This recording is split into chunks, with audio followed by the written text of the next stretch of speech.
Good evening, and thank you for joining me at Music Today. This is Keitaro Harada. The concept of the show is to bring in an artist each episode and have a conversation with the artist about a performance we will all watch and listen together. The live component is very important because I encourage all the viewers to comment and ask questions to the artist. Music Today is a bilingual show. The live streams during your evening will be in English, and the shows that broadcast during your morning time will be in Japanese for the fans in Japan. If you want to improve on your Japanese skills, you're more than welcome to watch the Japanese interviews too. You can actually click on the subtitle button around here after the broadcast if you want to see the subtitles in English. Without further ado, I'd like to bring in our guest for tonight. Since I cannot hear you applaud, please do me a huge favor and use the comment section that you see on the bottom of your screen to put clapping emojis, or you can write clap, clap, clap, so we know that you are listening and excited about the show. Please welcome our special guest, Maestro Gary Wedow. Hi, Gary. Hello, Kay. Hello. So nice to see you. You look great. Nice to see you too. And we have matching outfit today. Look at that. Yes, look at that. That's amazing. How did that happen? Right. That's great. For our viewers, I wanted to just say a little bit about how Gary and I met, which was in Arizona Opera when I used to be the associate conductor there. Gary came and did a production of Don Pasquale. And once again, we have matching outfit. It must be a thing. It must be yes, a thing. I think that's a thing. Yes, right. That's wonderful. Great minds, great minds.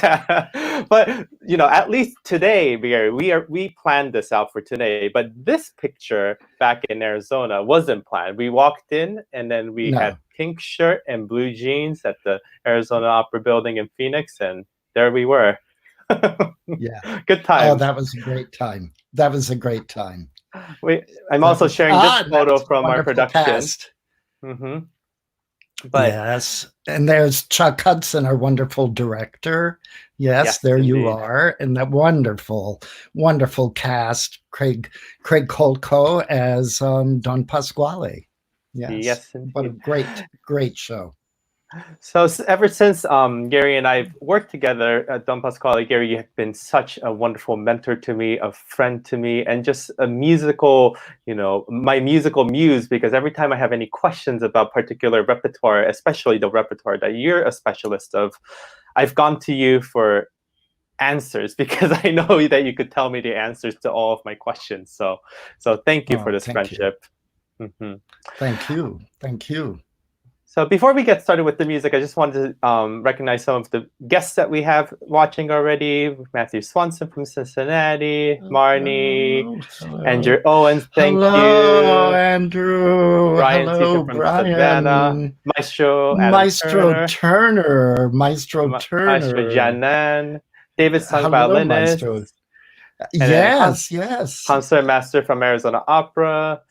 Linda Maestro Octavio, and then we have Susan, who is a Savannah Philharmonic board member, wonderful patron of the arts. We have Vijay, and we have Taka Onishi, also from Juilliard and a colleague. Taka. Oh, fantastic. Thank you, Phyllis and Nate. So, Gary, we are talking about Handel's Messiah. Tell us. Yes, well, I mean, thank you, George, for giving us this wonderful gift, giving musicians, giving the world. You keep us employed every Christmas season and occasionally at Easter. And he knew this, too, because he gave the performing materials to the Foundling Hospital so that they could be a fundraising device for them. But looking at the piece, I like, because I come from the world of opera, Mhm. I like to look at the piece as a dramatic piece.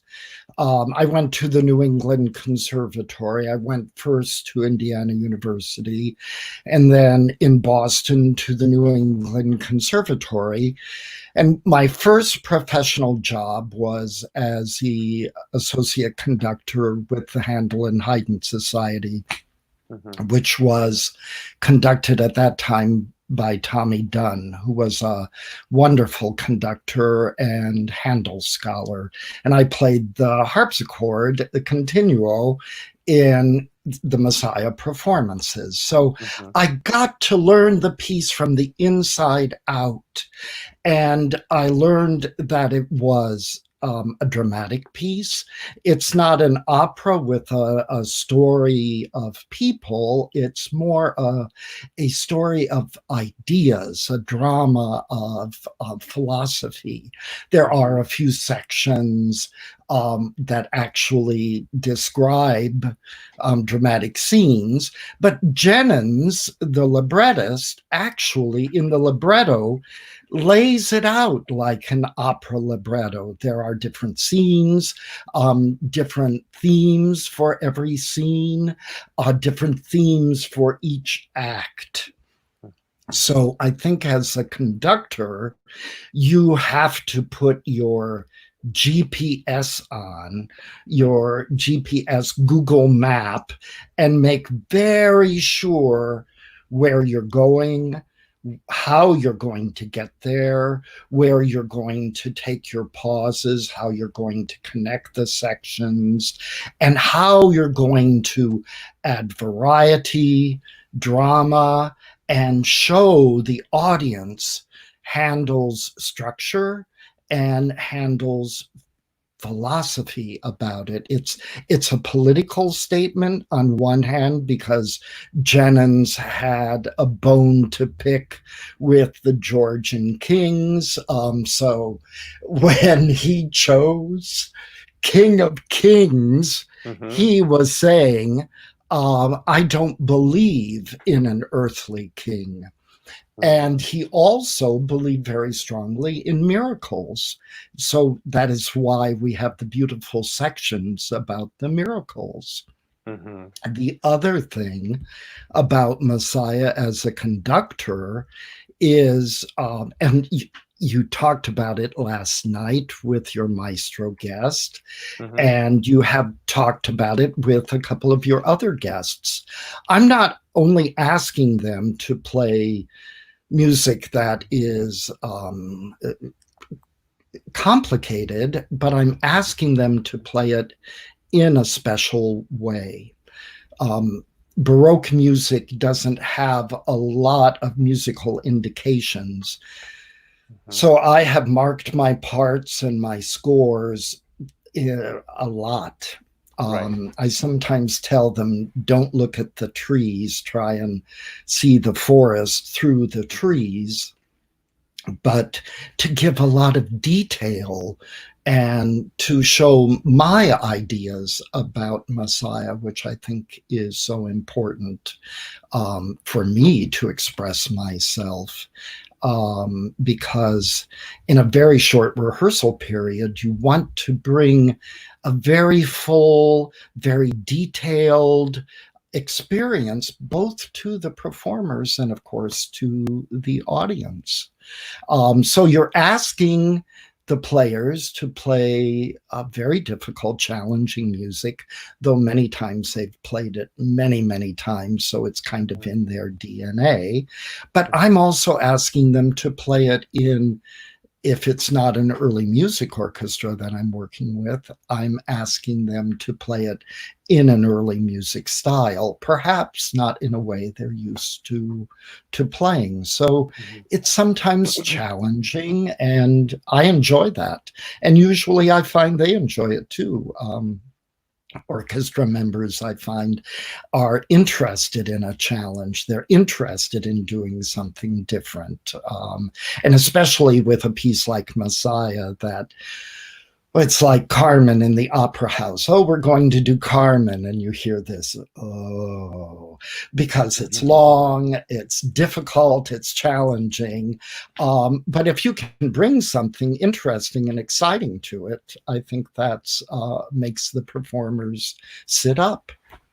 I think one of the healthiest challenges is the fact that it is so skeleton written in the notation, which is the characteristic of the Baroque, and we have the opportunity to make it anything and everything, right? By putting the ornaments in special ways that speaks closely to you. No two Messiah are the same, even though it's such a common piece. And I always find it interesting when I'm studying the Messiah to just sample different recordings of different conductors doing it, because I'm not a Baroque specialist at all means, but I like to learn from what others have been doing to find out what makes most sense to me, and then what I can really believe in, that I'm able to be convincing in front of the orchestra. And I think for me, it keeps changing. I have my score and I have my own parts of the Messiah, but I have now 3 sets of my own parts of the Messiah because I've changed the notation, but it needs to be consistent for that one particular performance. And it just keeps evolving, but I enjoy that process because it's so fun. Yes, I couldn't agree more. I've gone through the same journey. I find players today need far fewer markings. I have 2 sets of parts, current parts. I have a whole library of former sets of parts, but currently I have big orchestra parts and early music player parts, because they both need different things. I feel players, musicians, have been Mahlerized. Mahler was such a strong, important musician and conductor, and ran so many huge organizations. And he was so specific about, you must play what is on the page. And that was great for him because he had these very detailed markings in his scores. But of course, Handel was sitting there at the keyboard, and he worked with people that knew him intimately, and they played generally one style of music. So the question was not about shaping so much as, would you want to trill there, George? No. Do you want to trill there? Of course, yes. And so we need to show musicians today sometimes visually in the part what we want them to do. And I find it's better to tell players and singers, this is what I want you to do, rather than say, no, don't do that. I find if you Mahlerize your parts, your Baroque parts a little bit, by showing them the crescendi, the added dynamics, your interpretations, your feelings about Messiah, if you edit those, the rehearsals will go so easily and you'll be so pleased. And of course, as you said, I try every year, when I'm lucky enough to do Messiah, I try to do a different Messiah. I try to make it different for myself, to find different things. And it's such a rich piece. It benefits from that. Most definitely. So Gary, before I would like to listen to a segment of the music, but while we listen to the music, I want to prompt 1 question or 2 questions so that you could think about it and answer it after we listen to the music. One is, oftentimes when we guest conduct Messiah, there are 2 options. One is to be able to do the entire thing. And then the other option is, because the orchestra has some obscene overtime rules, that they need you to cut some numbers, and so you have to do the somewhat reduced version. So for me, this is actually a question from Matthew Swanson from Cincinnati, is what do you think is the least appreciated, most underrated movement of the Messiah? So just ponder about that. And then my question to you while we listen to the music is, what is your number one, number two chorus music from Messiah, and number one, number two aria from the Messiah? So you can think about it as we listen to one of your performance. Let's go with we have a couple, but let's go with this particular performance.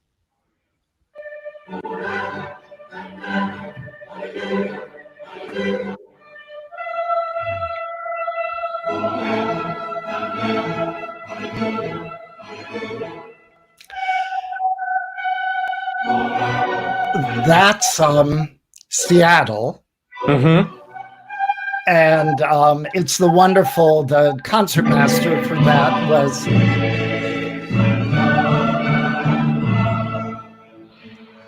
I was very Furtwängler then. I slowed down outrageously. There's a lot of ham there. I love it.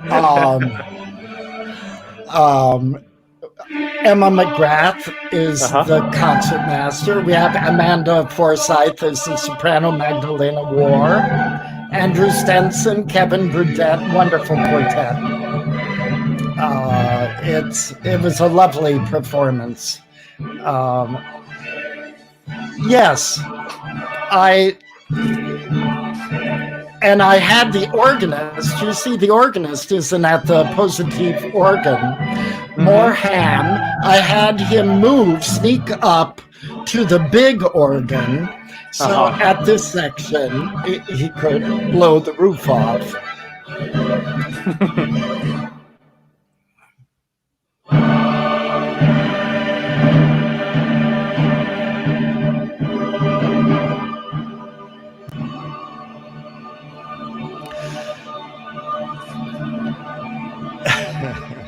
Bravo. Yes. Oh, thank you. I must tell you, since those performances, I have a new idea now about those final chords with the timpani. I've read some studies that show that the part you see was just kind of a skeleton, and Handel and any composer of that period expected the timpanist to improvise. So I tell them to go crazy and make some fantastic rhythmic cadenza, so to speak. Gary, I'm glad that you mentioned that, because Maestro Adam Turner was just commenting, saying, I will never forget hearing Gary's Messiah with the New York Phil. The timpani cadenzas were especially exciting, something I'd never heard before. Would love to hear about sources for that edition. So it's not about the edition, it's a free improv, as you said. Yes. And Adam, I will send you that dissertation. I'll send it to you too, Kay. It's that they gave you a skeleton. It was like the keyboardist. Handel didn't write out a keyboard part, but he wanted he was the keyboardist, but he assumed that the keyboardist would improvise. And of course, you get keyboardists who improvise simply. You get keyboardists who improvise in a very elaborate manner. And the same thing with the timpani. And yes, Adam, I remember that timpanist. And, some people you say, well, can you do this? And they say, well, I'll try. And that timpanist just let the place rock. It was fantastic. It was fun. I wonder if this is the right recording, but there is a SoundCloud of you with the New York Philharmonic. This is probably a Messiah performance from 5 years ago. But maybe would this have been one of the timpani improv years, or maybe I don't remember. It might have been the more recent one. Okay. Yes, this looks like 2012. Yes, this is a 2012 recording. Yeah. They're all, some people like to improvise, some people improvise more simply. So but you were talking about numbers that are cut. Yes. And I like complete messiahs, and as somebody who often has to stand up through the whole messiah, I appreciate a short messiah now and then. But I feel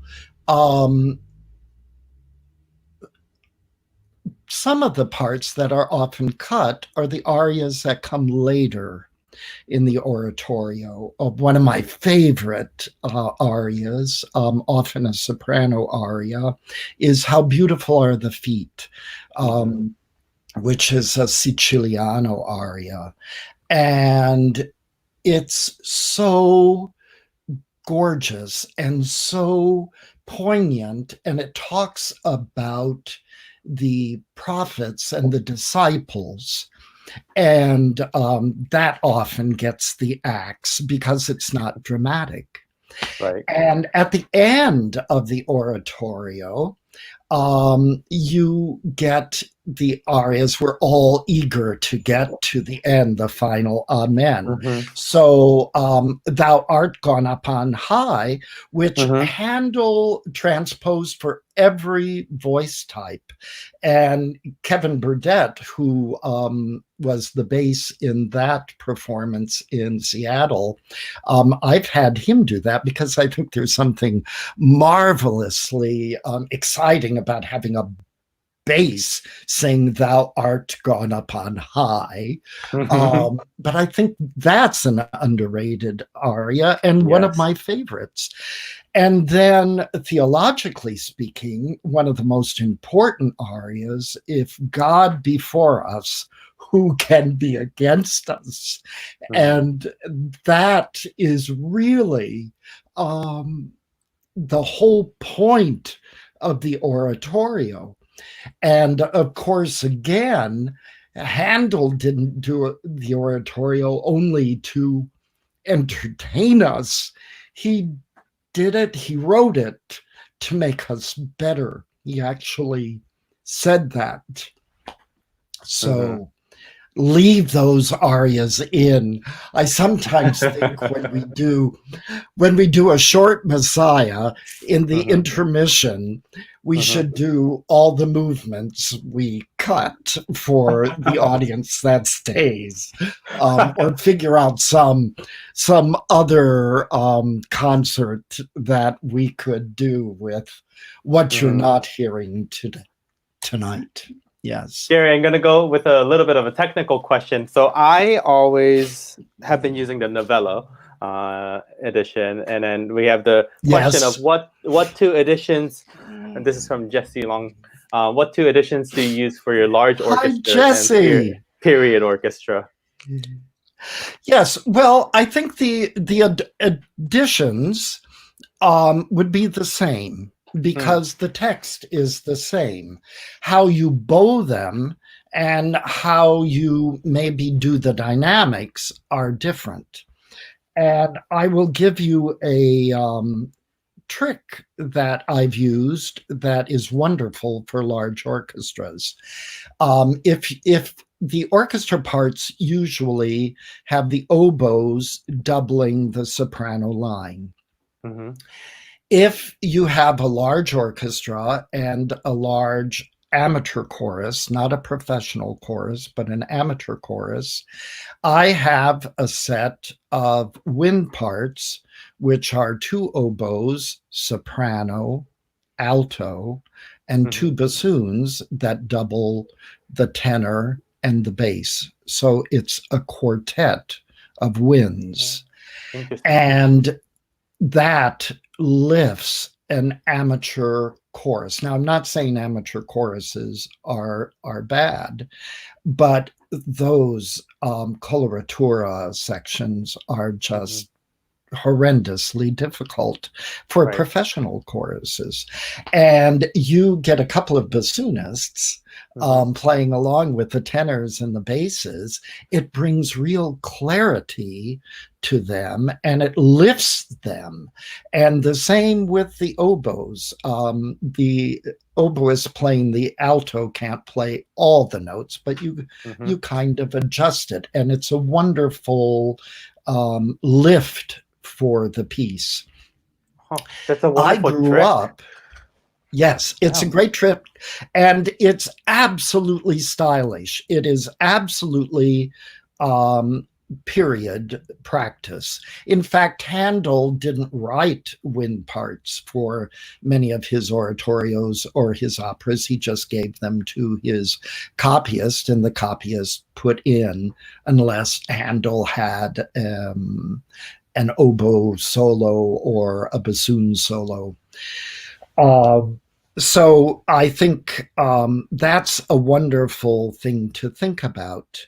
I grew up in the Handel and Haydn Society with the edition by Alfred Mann. He had just published, he was a Handel Bach scholar, and he actually conducted one of the performances that I played for.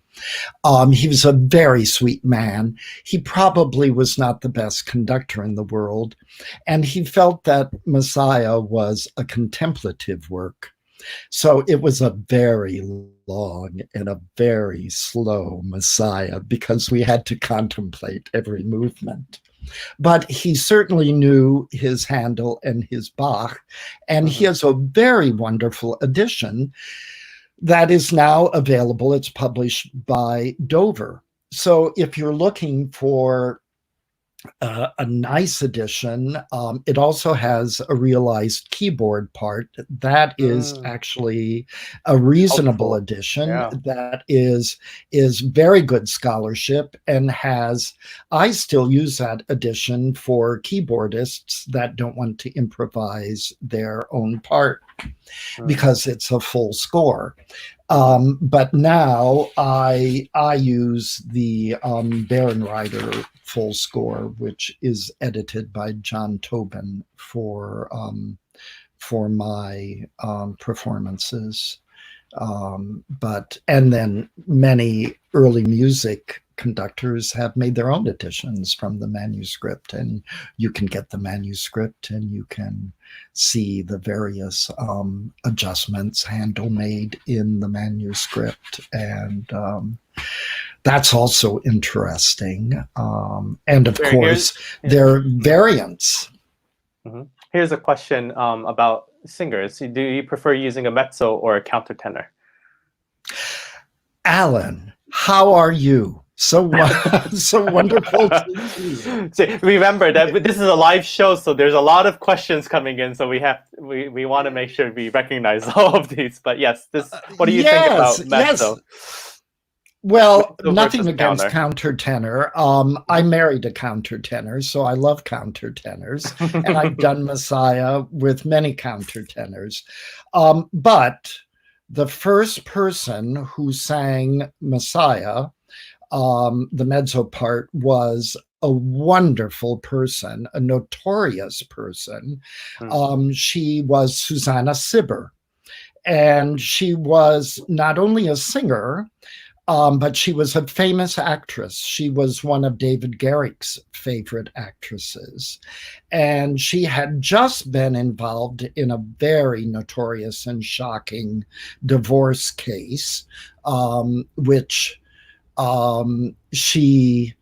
her husband brought the divorce proceedings against her, even though he encouraged her to have this affair with a wealthy man to support their theater company.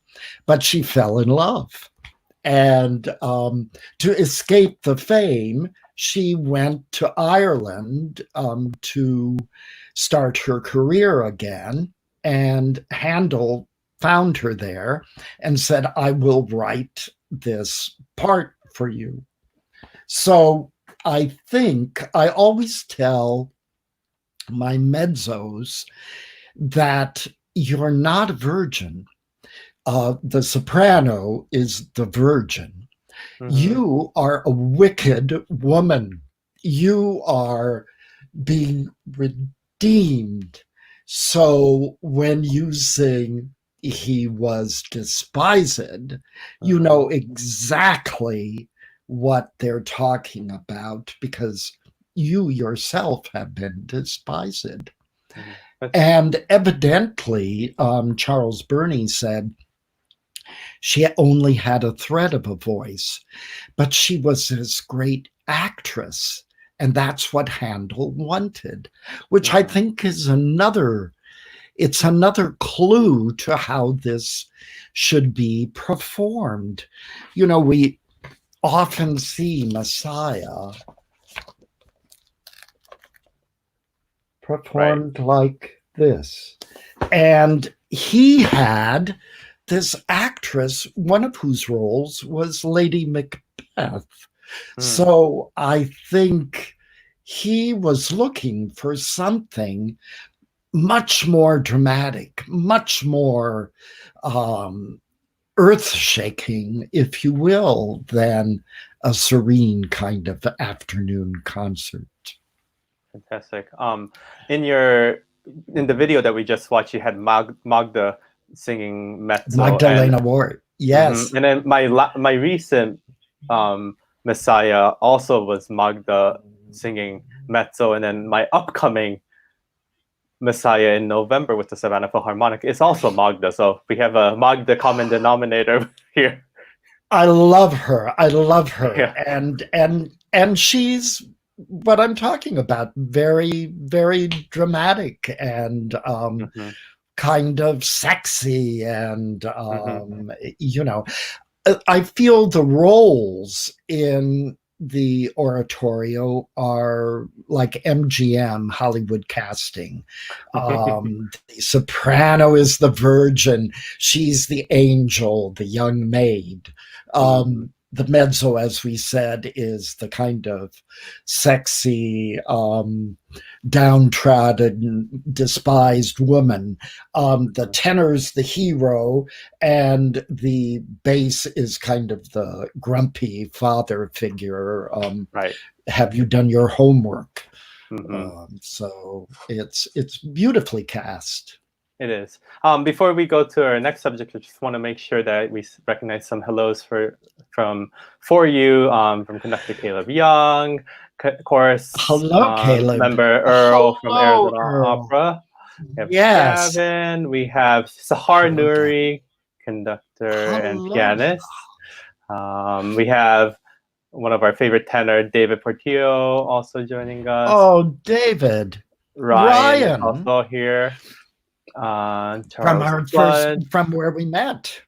Yes. Hello, Charles. We have Stefano is also here. Oh, hello. Amy Van Eyck, also an Arizona member. Alexis Davis Hazel. And then we had Jesse Long, which we already recognize.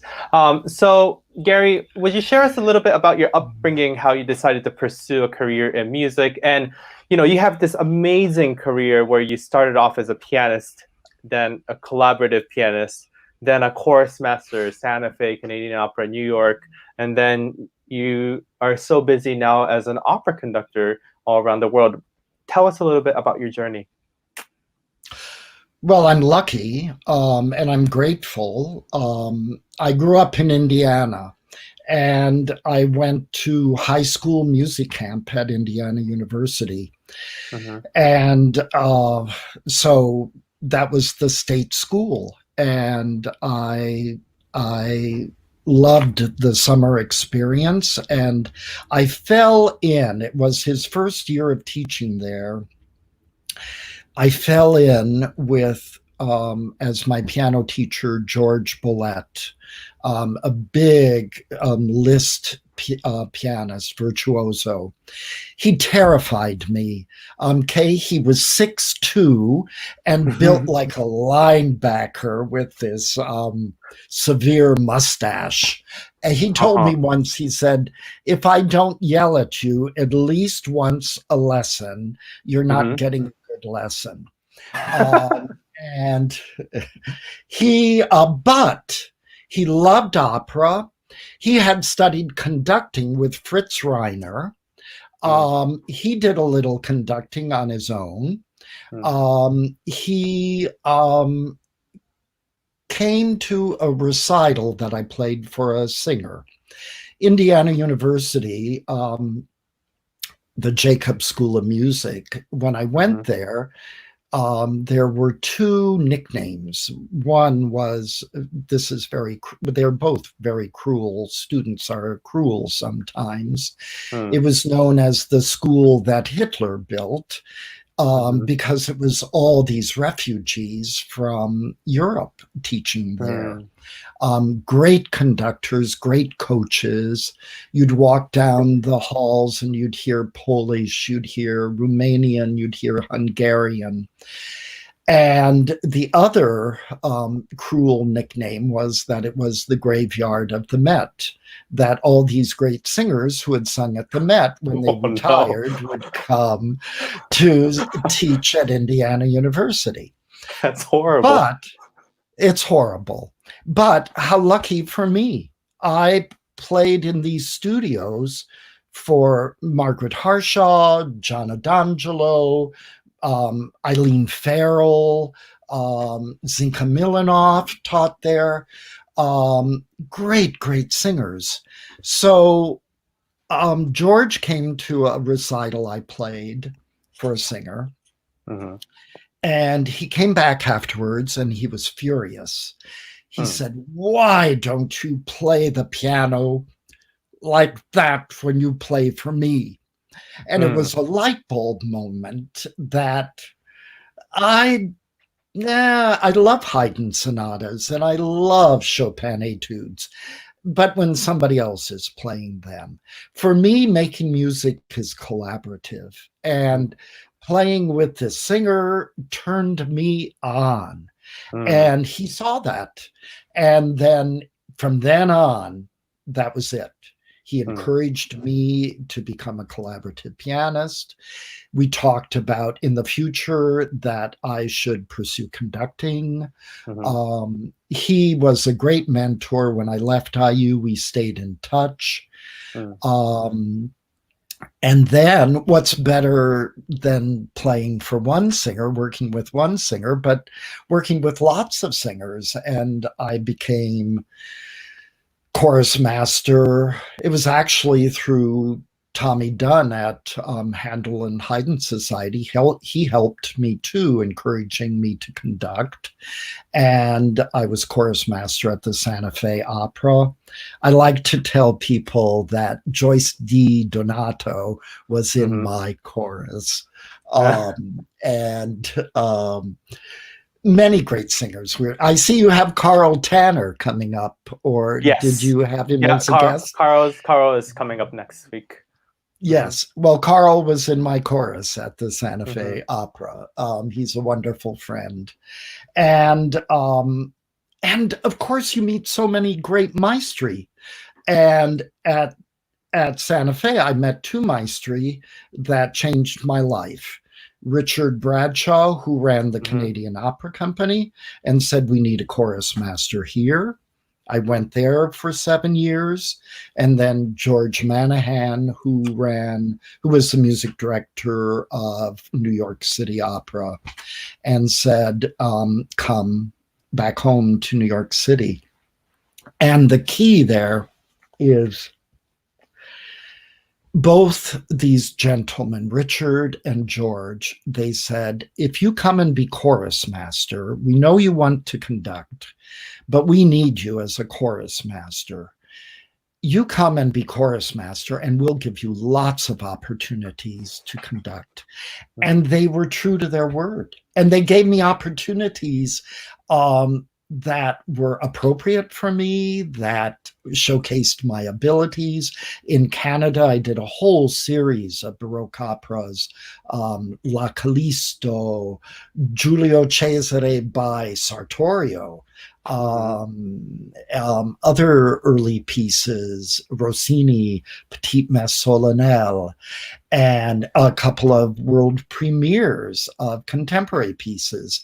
And then at City Opera, I got to do Xerxes, and I did probably 40 Carmens, which was some of the best training I got, because you didn't get to rehearse. You you walked into the pit and conducted. Right. The Xerxes we rehearsed beautifully, but a lot of, especially at the beginning, I would take over for the departing conductor. So it was getting on a horse that was already in motion. And any change you wanted to make, you had to make it in the moment in front of the orchestra. And that's wonderful training for a young conductor.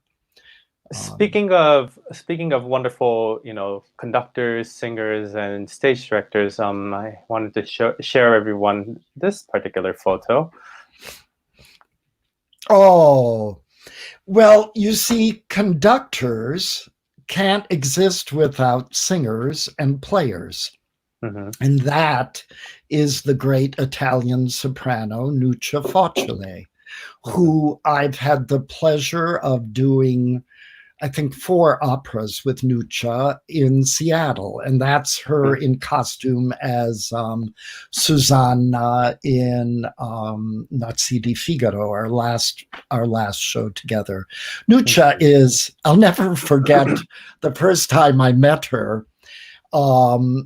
I was there early for a rehearsal, and this beautiful Italian woman walked in, absolutely stylish and hair and just gorgeous. And she came up and hugged me. And I thought, you don't even know me. And she said, oh, yes, I know you. We're going to be friends. And we made Wonderful. such beautiful music together. Mm-hmm. You need to collaborate. Don't you feel this, that we make music with these great artists? It's a dance. It is a dance. It's a consistent dance, and through the dance, there's something magical that comes out that we didn't anticipate, which is always the wonderful part about collaboration. You mentioned about Giulio Cesare, and this is a photo that I wanted to share everyone of. Yes, that's at Indiana. Yes, Robin Guarino, another wonderful director I've done many projects with. And I've done Giulio Cesare with her at Seattle Opera with Eva Podlesh. And this was at Indiana University, this fabulous production.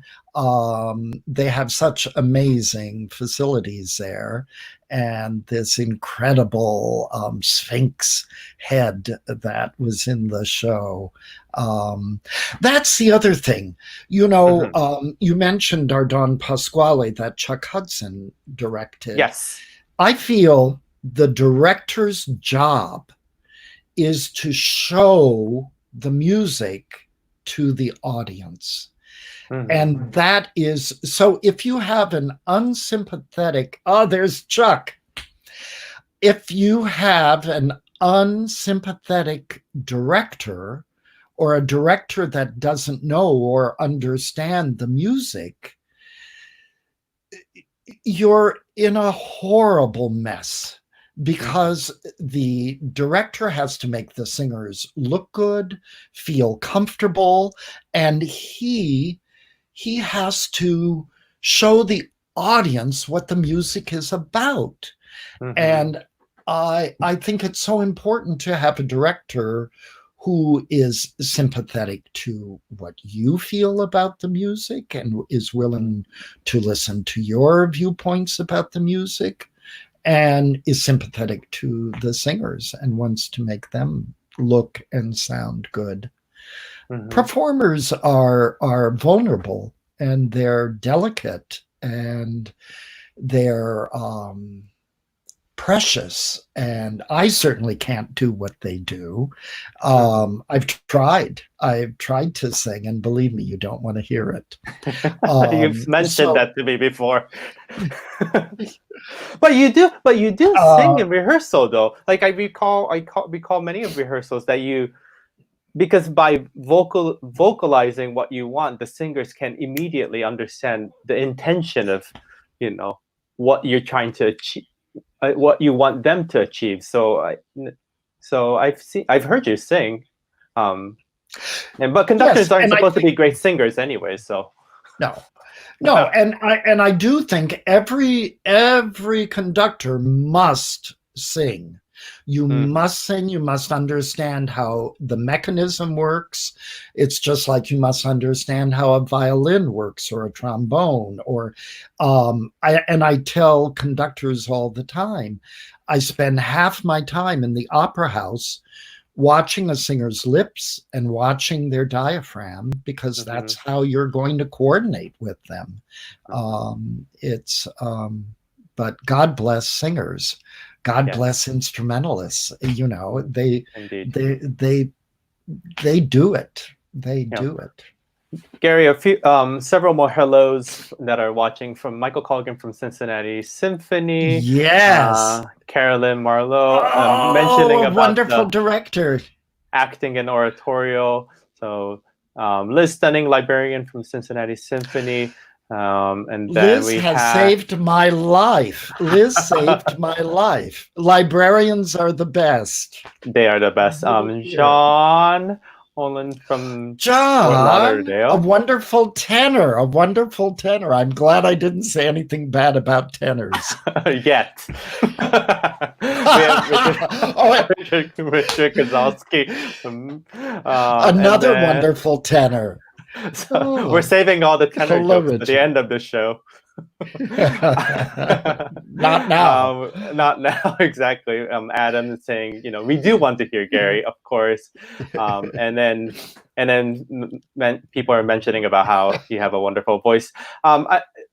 Jesse did question to me about what software I'm using, so I'm just going to do a quick not PR, because I'm not sponsored by them, but I'm using this software called StreamYard.com, which allows integration of doing interviews and doing live. I could live cast this on Facebook, YouTube, Twitter, amongst a lot of the other social medias. And you could have up to 10 participants all at once, but 6 on the screen, and do all these fun stuff. But it's all on the web, so nothing is killing my computer, so which is great. Now, Gary, we had talked about Chuck Hudson, which is a great transition to the thing that I've always wanted to ask you, which is one of my favorite memories at Arizona Opera was working with you on Don Pasquale. We had the opportunity to bring life an original production, which was led by Chuck.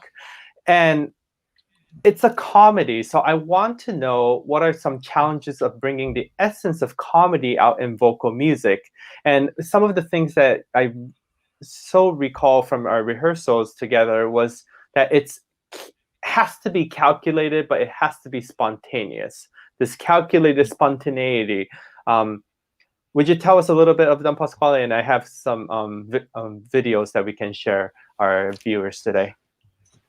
Well, that's a brilliant way to describe it. It's comedy, and I've heard this from directors all my life. Comedy is hard. I think any kind of theatrical piece, putting that together is difficult. But comedy requires a kind of precision that has to look natural. It often has pratfalls or physical comedy. Chuck Hudson uses, he trained as a mime. So there's a lot of physical comedy in his pieces. And so the singer has to be able to do that. And Don Pasquale was written literally, I mean this literally, for 4 of the greatest singers in the world of the time. So the music is absolutely virtuosic to sing. Florid, high, low, fast, slow. And it needs to be funny with this ready wit. You have to be a comedian. You have to understand the humor. So I feel one of our jobs as a conductor is we have to facilitate the director's ideas, which sometimes can be scary. I don't want to be a conductor that says, no, no, no, no, the singer could never do that. No, no, no, no, no, that's not going to be possible. I want to find a way to make it work, especially if it's a good idea and especially if it's funny. Evidently, Donizetti, who wrote Don Pasquale, had a great sense of humor.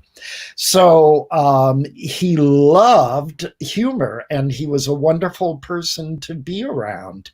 So I feel we have to bring this incredible precision to the music, because it's not going to be funny if it's not accurate and razor blade precision.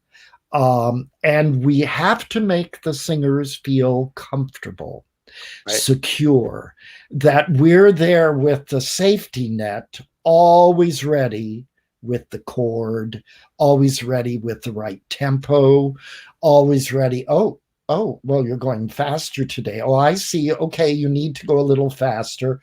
Okay, let's go. Okay, here we go. But comedy is challenging both for the director and for the singer. So we have to enable them to shine. We have to be there. Yes. Oh, let's take a quick listen to this performance. Kevin Glavin.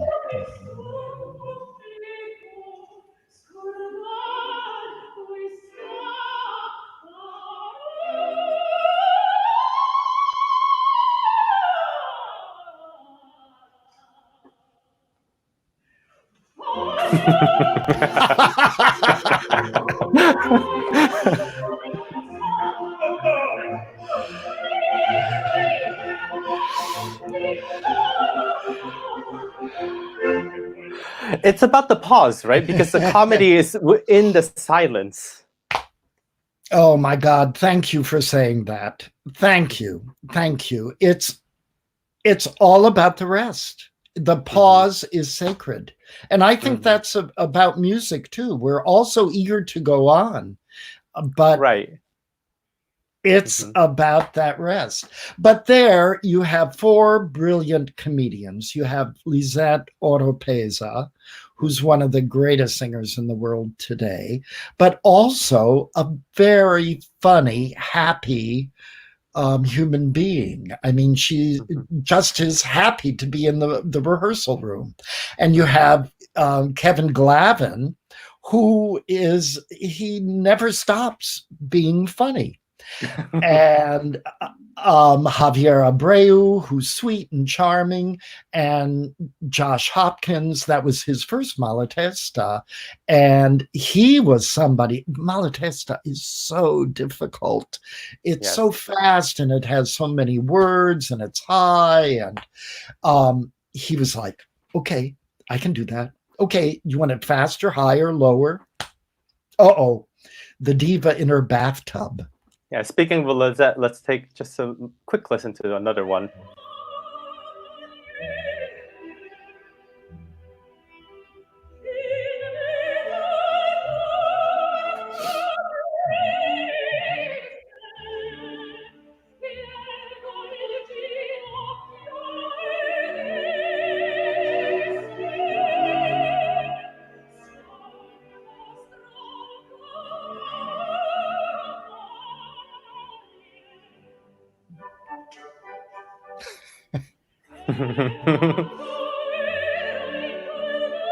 Well, and then casting is just so difficult when it comes to comedy too, because a person can be funny in person, but when they get on stage, they might not be as funny. Yes, absolutely. And willing to be in a bathtub. That's not real soap, but still, she's wearing just like a bikini or a swimsuit. Right. And she's singing very complicated music. And also,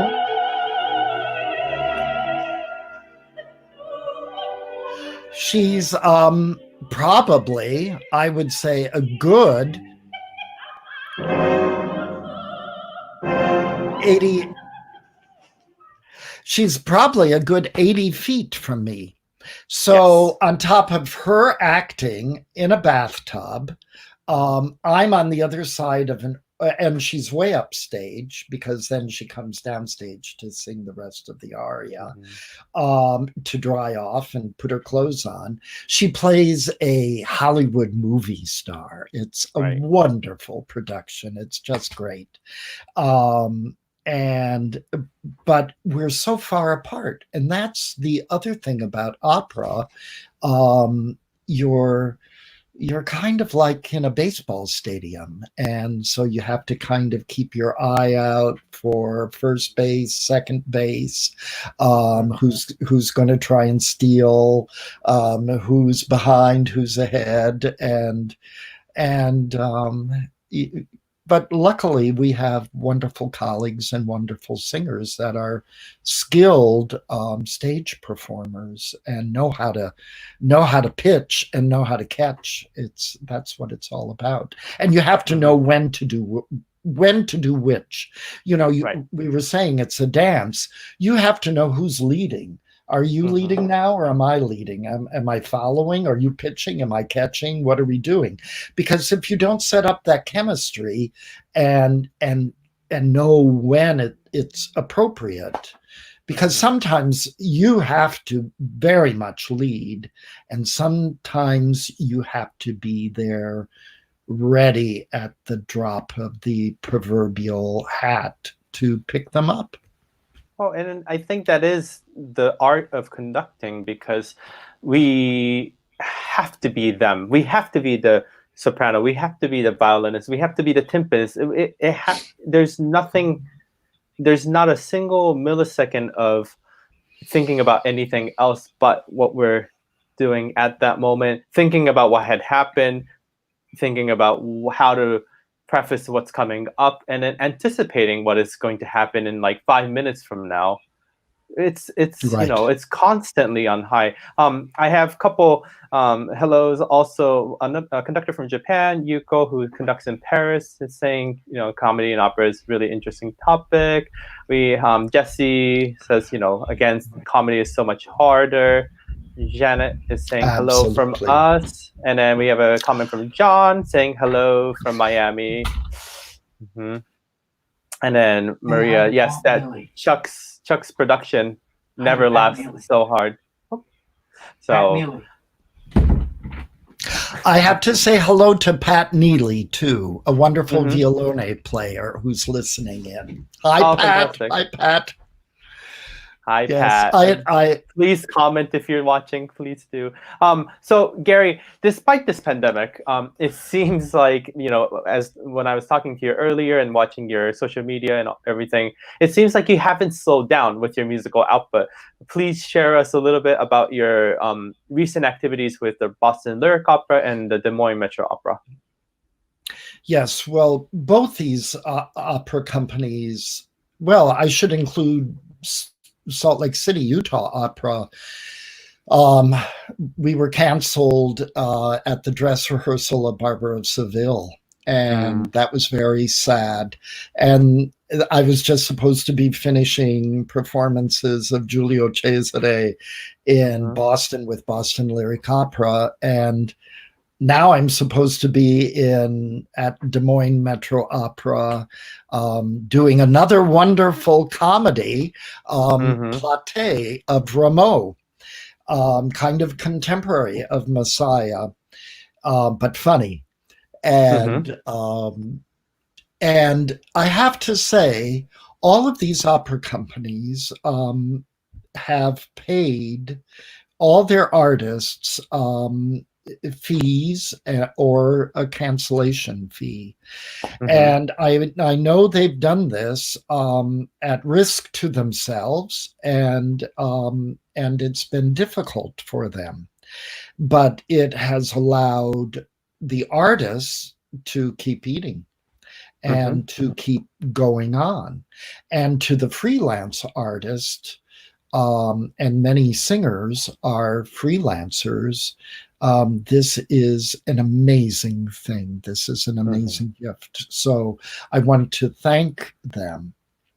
now, even though we can't gather in an opera house, Boston Lyric Opera is doing, for their donors and board members and supporters, I'm hosting in a week, a little over a week, an online gala of what might have been. All the performers have recorded arias and ensembles from Giulio Cesare, and Matthew Ozawa, the director, is doing a virtual tour of, it was an on-site production. It was going to take place in a skating rink, in a historic skating rink in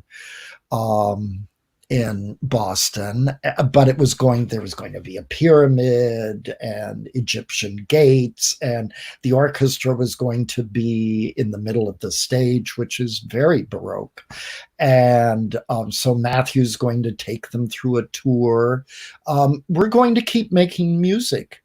And Des Moines Metro Opera is working with the young artists, and they're having online master classes. I'm doing some French Baroque master classes. So our work goes on. Music is a practice, and I don't feel we can afford to.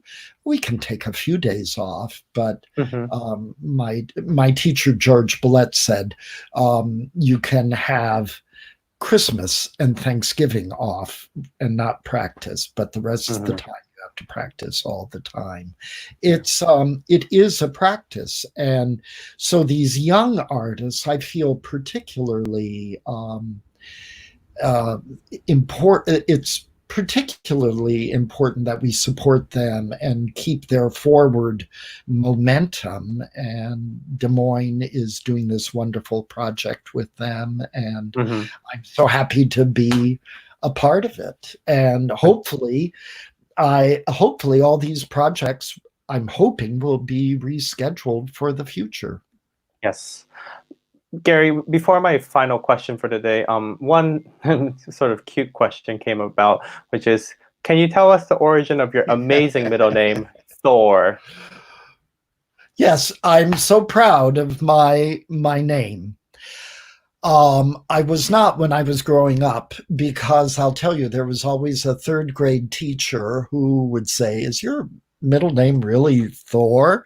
And then my life would be over for the rest of the school year in third grade. But my mother's father, his last name was Thor. He was Swedish. Carl Thor, and Swedish names all end in son, S-O-N, Clausen, Mikkelsen, Julesen. But in the 19th century, if you were a member of the King's Regiment, you would be in the Thor regiment, the Tor regiment. And when you got out of that regiment, you could keep that regiment's name. So for the rest of your life, your last name would be Thor. And your descendants could be Thor. So my grandfather was very proud of this name, and my mother, when I was born, gave it to me as my middle name, and I'm very proud of it. I'm proud of my Swedish heritage. And yes, absolutely, I heard Thor Johnson conduct several times because I believe he was associated with the Indianapolis Symphony for a while. So yes. Fantastic. Gary, performing music has become such a routine activity for us for many, many years. That's what defines us as artists, as performers. Then all of a sudden, because of this world crisis, performing in public has become extremely difficult. How has your attitude towards music and performing for an audience changed? Well, I want to come back. Let me back. It's music is so primal. I feel it's necessary for all of us, all of humanity. I don't mean musicians. Every one of us need to sing, dance, create, and hum along. And but I feel this time has been so valuable to me because it's given me a chance to read, to study, to see these wonderful things that are happening online, that you're doing, that are enriching me as a musician. So I feel a little bit like I'm a butterfly or some other creature that's having an imposed pause, and I'm going to come out of this hopefully enriched, more knowledgeable, with a broader understanding of different kinds of music. I've watched several of your programs, and hearing what other maestros say about music is so important. And often when you're running around, you don't have time to think or reflect.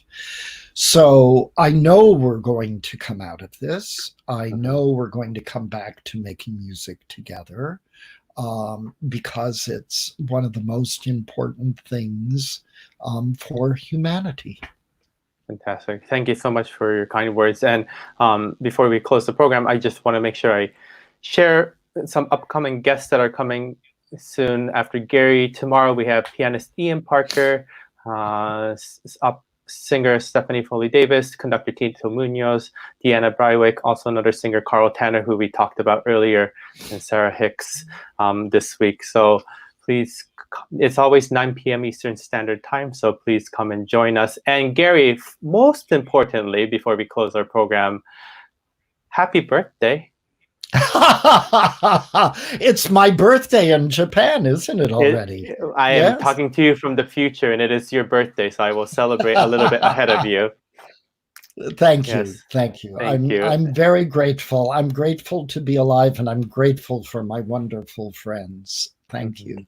Thank you. Gary, thank you so much for your time. And for all the viewers, thank you for watching. And please share, and let's continue to hope for the best that we can be back together on stage again. And Gary, we keep looking forward to all the wonderful music that you're going to continue to make. So thank you so much. Thank you. Thank you. Thank you for watching. Please remember to subscribe, like, and share this video. ありがとうございました。チャンネル登録、いいね、そしてこのビデオをぜひシェアしてください。